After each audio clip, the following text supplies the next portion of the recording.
Halo Sobat Mesra, selamat datang di channel YouTube Yamaha Mesra. Dan kali ini kita mau kasih tip-tip lagi ya. Kemarin kita pernah bikin video bareng membongkar bodi Frigo. Dan kali ini kita membahas tentang Maxi, oke? Ya.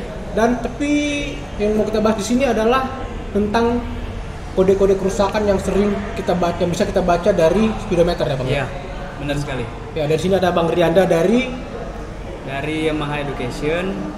Ya, dari Yamaha Education Alpha Scorpio ya. Oke, tapi sebelum kita membahas kode kerusakan, kita mau tahu dulu ya bagaimana cara ngatur-ngatur nih atau setting-setting di speedometer Yamaha Maxi. Dan sekarang kita mau bahas mengenai kode kerusakan. Iya. Oke.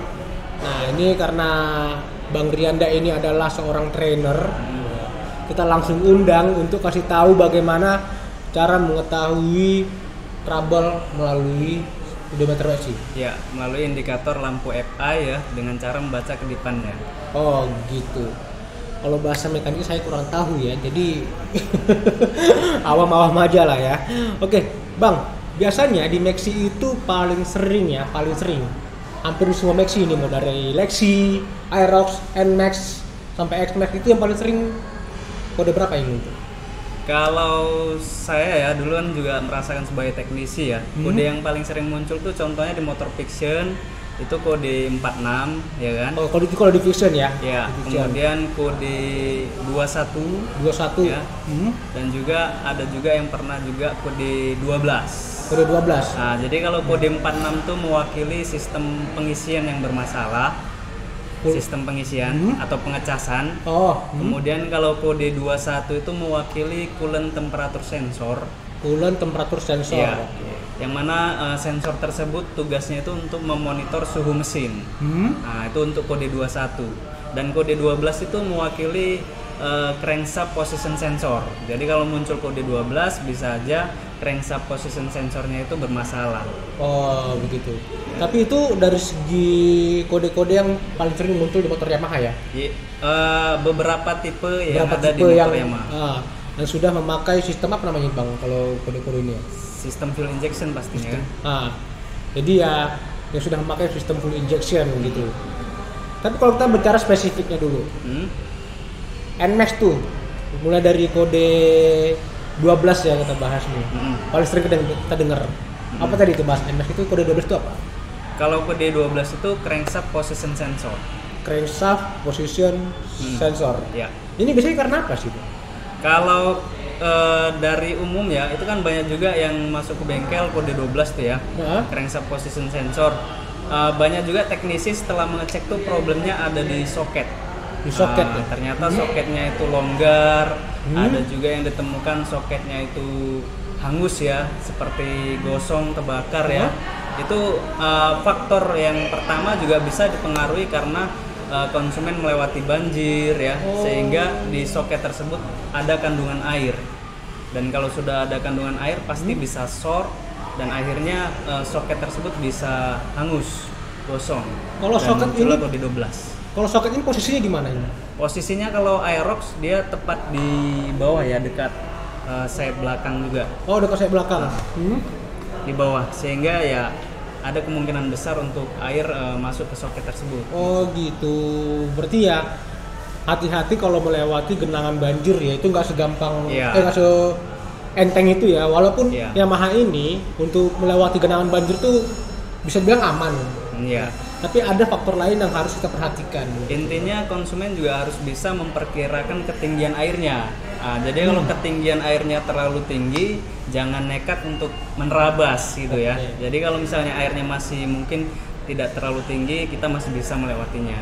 Kebanyakan konsumen karena buru-buru ya kan, mengejar waktu, akhirnya terlalu tinggi pun diterabas saja. Dan pastinya ada efek sampingnya. Apalagi kita itu sering banjir ya, musim hujan gitu kan, sering banjir. Nah ini kan biar tahu ya kalau misalnya banjir itu harus kita waspadai juga lah.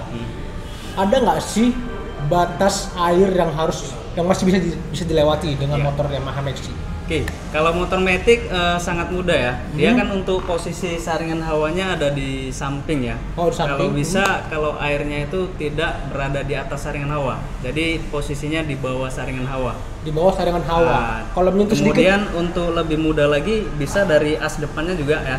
As depan. Kalau bisa di bawah as depan, karena posisi as depan hampir sejajar juga dengan saringan hawa gitu. oh gitu. Nah, itu supaya lebih mudah lagi untuk apa namanya? Untuk menerkanya gitu. Kalau paling gampang ya, kalau udah masuk di dek kaki udah Ya. nggak usah lagi gitu ya. Oke, itu dia simpelnya. Itu untuk kode 12. Terus kalau nextnya setelah kode 12 itu muncul, apa kira-kira yang harus dilakukan?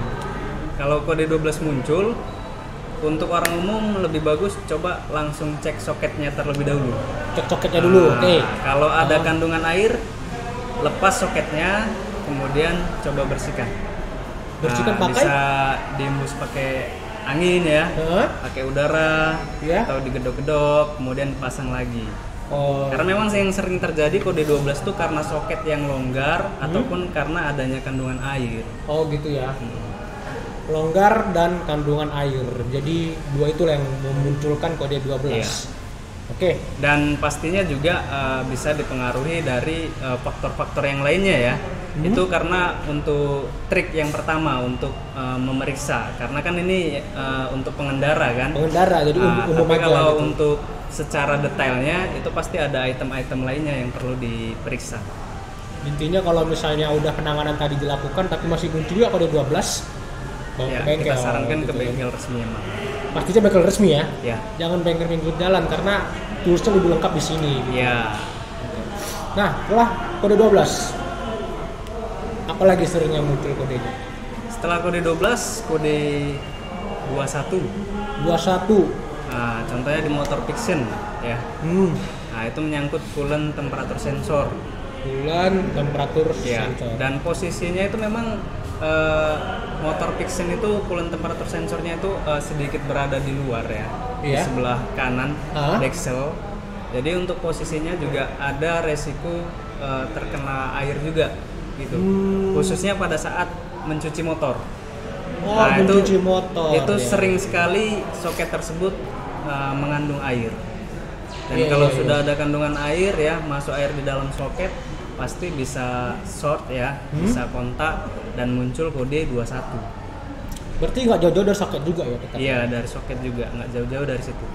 Oke, berarti kalau door mirror motor itu Ya, disarankan yang berhubungan dengan soket-soket, kabel-kabel itu jangan disemprot. oh gitu. Kebanyakan door sumir ini kan semprotnya asal aja kan. Yang gitu. penting bersih aja. Yang gitu penting kan. bersih gitu kan. Padahal untuk kabel-kabel tuh tidak direkomendasikan untuk disemprot air. Apalagi kalau semprotannya itu airnya deras sekali loh. Nah, karena kan semprotan air door smear tuh kencang kan. Ngangkat debu, tapi ya listrik rusak ya kan sama aja ya kan.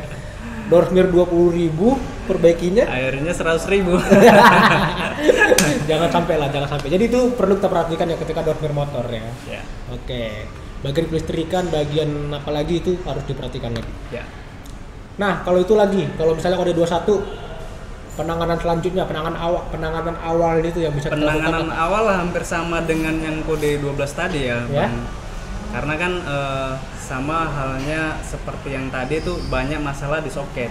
Nah, contoh soketnya tadi masuk air ya kan, kemudian longgar. Nah, itu konsumen bisa lepas dulu soketnya, kemudian lihat ya kondisinya apakah ada kandungan air atau enggak. Kalau misalnya ada kandungan air kita bersihkan pakai udara tadi ya, atau diembus ya kalau nggak ada kompresor ya, diembus pakai mulut juga bisa. Kalau dijemur di beras gimana? Satu malaman dijemur di beras ya kan lumayan kan, nyerap air katanya gitu. Airnya nggak kelar-kelar. Nggak tahu kita. Tapi kan emang kayak gitu, orang Indonesia kayak gitu ya, jemur beras ya kan, rendam di beras terus ya. Oke. Terus itu kalau kode 21 ya nggak jauh beda ya sama kode 12 tadi ya, nggak jauh beda. Terus 12, 21, oke. Apalagi kode yang paling Kode 46 juga sering muncul di motor Fiction ya. Nah, 46. itu sering muncul juga. Dan kebanyakan teknisi juga waktu periksa itu ada problem di soket kiproknya, nah itu longgar. Nah, itu pasti muncul kode 46 kalau memang soket kiproknya tadi tidak padat. Oke. Kemudian saat mungkin baterainya itu udah mulai rusak ya, udah mulai tidak menyimpan lagi, itu bisa ada muncul kode 46. Maksudnya menyimpan gimana nih, Bang? Baterai itu kan ada ketahanannya juga ya. Artinya dia bisa rusak juga. Ya. Contoh dia sudah sangat lama baterainya, kemudian tidak bisa menyimpan arus lagi. Nyimpan arus ya. Sehingga tegangannya pun berkurang. Akhirnya bisa muncul juga kode 46. Kode 46. Banyak juga faktor-faktor yang bisa memunculkan kode 46 ya. Contohnya kiproknya rusak ya, ataupun spoolnya ataupun statornya rusak, dan juga kabel-kabel ataupun soket yang bermasalah. Berarti antara kode-kode ini nggak jauh-jauh gitu trouble-nya ya? Iya. Dan tapi tempat 6 ini lebih ke ada kiproknya. Iya, itu paling sering ya. Paling sering ya. Untuk soket kiproknya. Soket kiprok. Ada nggak sih kalau misalnya kita ganti lampu apa namanya? Lampu tambahan modifikasi lah, modifikasi gitu. Ini mengganggu kode 46 menjadi kode 46. Itu juga bisa berpengaruh sekali.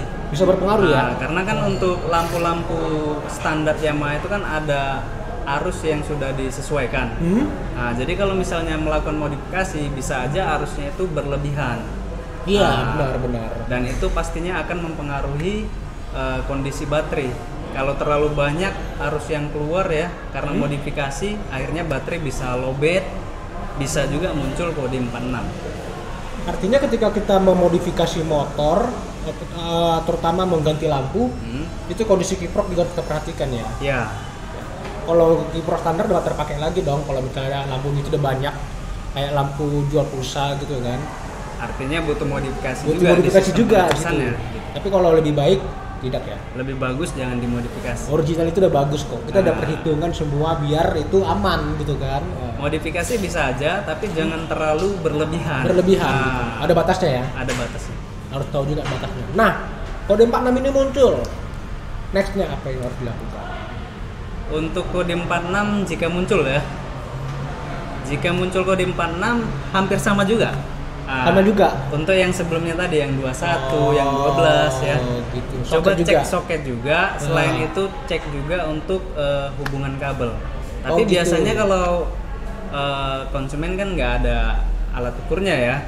Jadi kalau memang untuk lebih detailnya ya, setelah dicek soket ternyata aman, ya kita sarankan ke bengkel resmi Yamaha. Oke. Untuk cek konektivitas seluruh kabelnya. Tapi sebelum kita lanjut ke kode-kode kerusakan berikutnya, kode 12, 21, dan 46 gitu. Ini masih bisa jalan nggak dari rumah ke bengkel? Bahasa simpelnya gitu lah. Kalau kode 46 muncul masih bisa jalan. Masih bisa jalan? Masih bisa jalan. Kode 12, 21 nggak bisa? Kode 12 itu motor mati. Mati? Tidak bisa dihidupkan. Kalau kode 21 masih bisa jalan juga, tapi nyendatnya itu biasanya sangat terasa. Motornya sendat gitu. Iya. Tapi ya kita nggak usah takut sih kalau misalnya motor kita mati nggak bisa dibawa ke bengkel, nggak usah takut lah. Iya. Karena Yamaha Alfa Scorpio itu mempunyai SKY, servis kunjungan Yamaha. Itu dimanfaatin dong. Iya kan? Jadi ya servis kita nggak cuma di bengkel aja, tapi bisa servis di rumah. Iya. Oke. Nah berikutnya ada 12, 21, 46. Oke. Mau kode berapa lagi nih? Kode kerusakan banyak sekali ya, cuman itulah beberapa yang mungkin bisa saya sebutkan yang sering terjadi gitu. Ternyata masih banyak lagi, ada sekitar 17 kode yang umum muncul ya. Dan itu 3 yang paling sering terjadi, dan ini kita bahas berdasarkan survei kita di lapangan. Ya, kita tanya sama tim servis, apa sih yang paling sering muncul, dan 12, 21, 46 ini paling sering muncul gitu. Oke. Buat kamu yang masih pengen tahu bagaimana tentang kode-kode ini, tonton di video Yamaha berikutnya. Jangan lupa di subscribe dulu channel ini ya. Bye.